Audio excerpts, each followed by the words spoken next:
شوکت عزیز صدیقی برطرفی کے سابق D G I S I general retired Faiz Hameed کو نوٹس جاری۔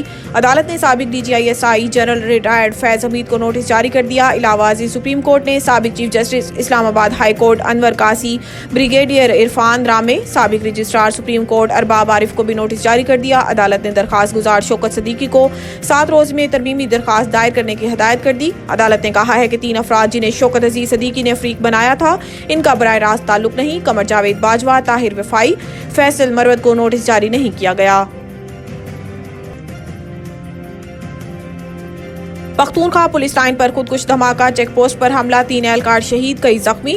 ٹانک میں ایک حملہ آور نے خود کو دھماکے سے اڑا لیا۔ واقعے میں ایک پولیس اہلکار شہید اور 3 زخمی، جبکہ 10 اہلکاروں سے رابطہ نہیں ہو پا رہا۔ پولیس کے مطابق فائرنگ کا سلسلہ ختم ہو چکا، جس کے بعد آپریشن جاری ہے، جبکہ سیکیورٹی فورسز بھی پولیس کے ساتھ موجود ہیں۔ دوسری جانب ضلع خیبر میں دہشت گردوں نے پولیس اور فرنٹیئر کور کی جوائنٹ چیک پوسٹ پر حملہ کیا، جس میں 2 اہلکار شہید اور 6 زخمی ہو گئے۔ سیکیورٹی ذرائع کے مطابق زخمیوں کو طبی امداد کے لیے پشاور منتقل کیا گیا، جبکہ جوابی کارروائی میں دہشت گرد فرار ہو گئے۔ ابتدائی اطلاعات کے مطابق دہشت گردوں نے حملے میں دستی بمبوں سمیت دیگر بھاری ہتھیاروں کا بھی استعمال کیا۔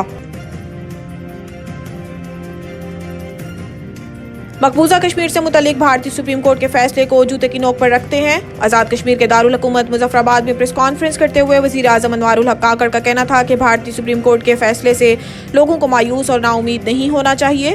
کشمیر کبھی بھی بھارت کا حصہ تھا، نہ ہوگا۔ وزیر اعظم پاکستان کا کہنا تھا کہ مقبوضہ کشمیر کی خصوصی حیثیت کے حوالے سے بھارتی سپریم کورٹ کے فیصلے کو جوتے کی نوک پر رکھتے ہیں۔ کوئی عدالت کشمیریوں کے مستقبل کا فیصلہ نہیں کر سکتی۔ انوار الحق کاکڑ کا کشمیریوں کی تحریک آزادی کی مکمل حمایت کا اعادہ کرتے ہوئے کہنا تھا کہ مقبوضہ کشمیر سے متعلق کوئی یک طرفہ اقدام پاکستان کو قابل قبول نہیں۔ بھارتی سپریم کورٹ نے زمینی حقائق کو نظر انداز کرتے ہوئے کشمیر پر سیاسی عزائم پر مبنی غیر قانونی اور غیر منصفانہ فیصلہ دیا۔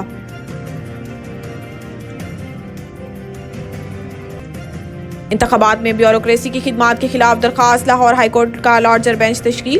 جسٹس علی باقر نجفی کی سربراہی میں 5 رکنی لارجر بینچ عام انتخابات کے لیے بیوروکریسی کی خدمات کے خلاف 18 دسمبر کو سماعت کرے گا۔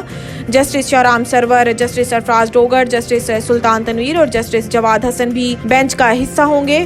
یاد رہے کہ لاہور ہائی کورٹ کے سنگل بینچ نے انتخابات کے لیے بیوروکریسی کی خدمات دینے کا الیکشن کمیشن کا نوٹیفیکیشن معطل کیا تھا۔